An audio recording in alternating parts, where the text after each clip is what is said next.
Good morning. Good morning, everyone. If you could take your seats, we are going to get started. Welcome. Welcome to the 5th Annual Asian American Business Roundtable Summit. How are you guys feeling today? Oh, come on, you guys. How are you feeling? Yes. I mean, isn't this better than being in the office all day? You can hang out with each other. There's food, there's coffee. Can you guys hear me in the back? All right, yeah, okay. You guys are actually strategically located closest to the coffee. So that's great. Yes, make sure you've had your coffee. We have such a great lineup today. I hope you take a look at the agenda and you're excited. Don't drink too much coffee because you're not going to want to miss a minute of this day, so you don't want to be running out to the bathroom.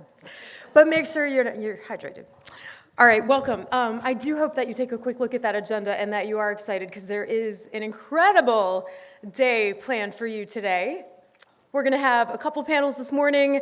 You're going to hear a keynote address. We're going to take a quick break, and then you're going to have lunch and then a great afternoon planned as well. My name's Sapna Parikh, and I'm going to be your MC for this event, so you're going to get to hang out with me.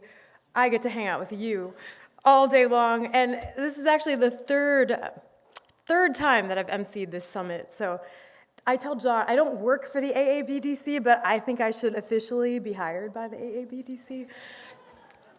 You know the work, how many of you have a John Wong story where you've met him and he's asked you to, yes? The work they do is so incredible, and I hear it over and over again. I met John, he asked me to come, and there's no turning back. So for all of you that are here, there is no turning back. I hope you have a great day today and meet each other, collaborate, connect. That's the motto for today. I am so grateful to be asked back. I hope it's because I'm doing something right, telling some good jokes. I told them my jokes are actually getting worse every year. And here's the problem, I decided. The problem is diversity and inclusion. With each passing year, you all are getting more. If you take a look around, it's getting more and more diverse. This is not just, it's the Asian American Roundtable Summit, but it's no longer just that. I actually want to give a quick shout out to how many, well, you don't have to raise your hand, I won't make you raise your hand. How many of you are not Asian?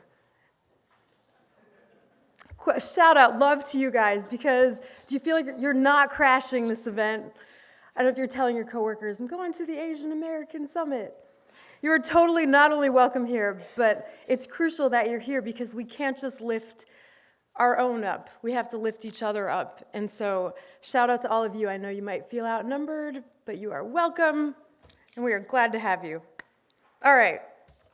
We have a great day planned for you today. I was asked to give you just a quick background story of how this event came to be. So many of you have actually probably been honored over the years at the Outstanding Asian Awards Gala that the AABDC holds every year. So I got a call 2007, John Wong asking if I could MC that event. I was at ABC at the time, and they told me, there's no event that's really honoring so many of the Asian American leaders that are impacting the global economy. So they launched that event.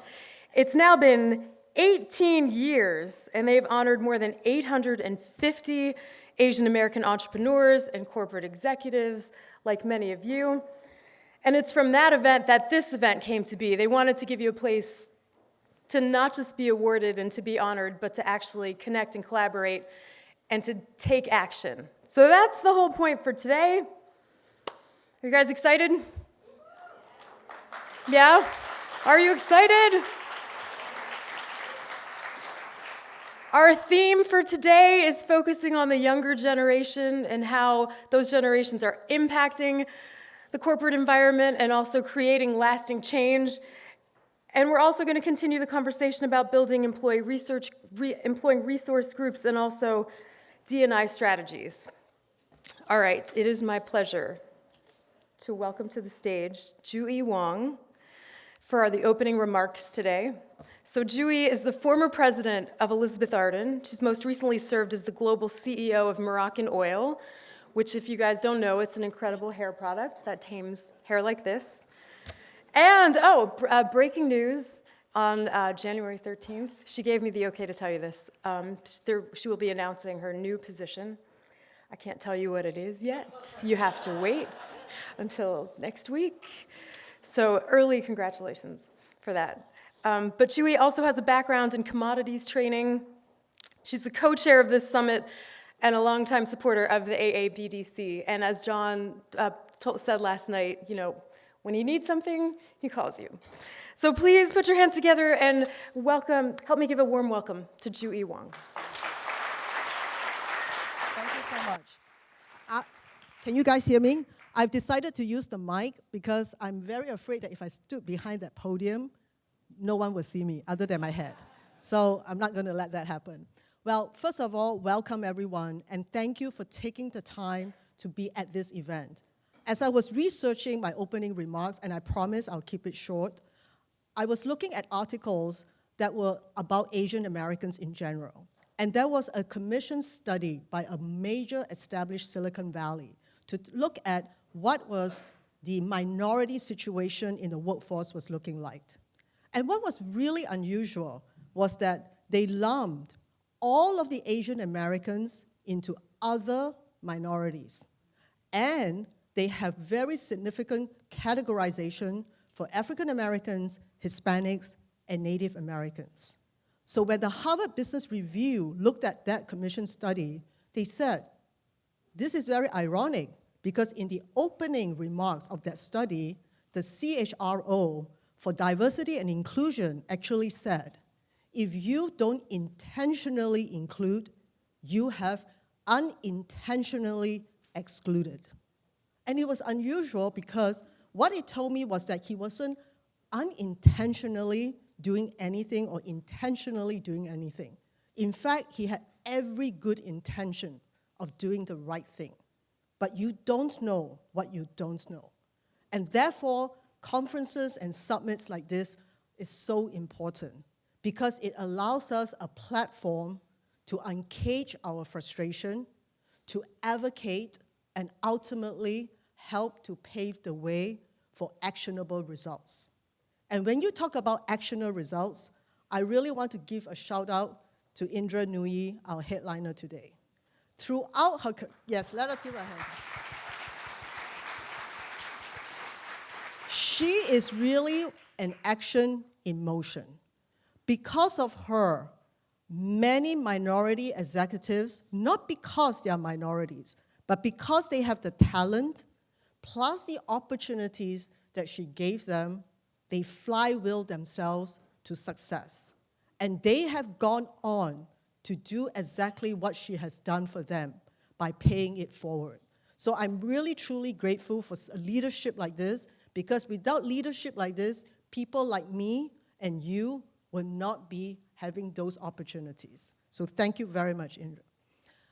I obviously have also a selfish reason for bringing this up. As I mentioned to Indra, I was also a former alumni of PepsiCo. I wish I was able to work for her, but unfortunately, I left a little bit too soon. Now, we cannot forget about thanking John and his team. This summit would not be possible without him.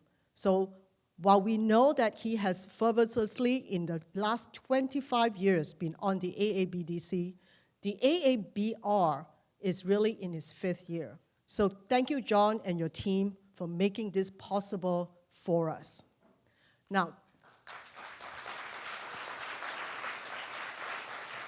throughout this morning, you will be hearing from a rich slate of speakers and panelists about the importance of diversity and inclusion, not only for the current generation, but for the new and young and relentless generation that is coming up. And what we need to do is to understand that the panel's words of wisdoms and actions that they are going to share with us need to be used and need to be emulated when we are outside in our own work environment. So I encourage you to really take one action item that you hear and try to make that your 2020 resolution. And that itself can go really far. With that said, I am very excited to really introduce you to our opening keynote speaker. When I heard that it was Tom Knights and I was looking at his bio, I asked myself, what does that remind me of? What it reminded me of was the movie The Joy Luck Club, where the mother was holding a Life magazine and walking down the street showing everybody that her daughter just won the chess championship. And if I was his mother, I would be really proud of his achievements. He is not only the vice chair of Morgan Stanley, he was also the deputy secretary under the Obama administration. And if you think about that, with a resume like this, he could pick and choose any conferences that he wanted to speak at. Yet he chose this conference because he's passionate about diversity and inclusion. And some of you may not know this because it's not in his bio. I cheated. I asked his assistant to give me some pointers about him. And did you all not know, or did you know, that he had been heads of 3 companies where the head of HR reported to him, where diversity and inclusion was part of their portfolio, from Morgan Stanley, Credit Suisse, and Fannie Mae. With that kind of a caliber, I am really proud and really excited to introduce Mr. Tom Knights to the stage so that you can hear from him firsthand what he believes in D&I. Thank you very much.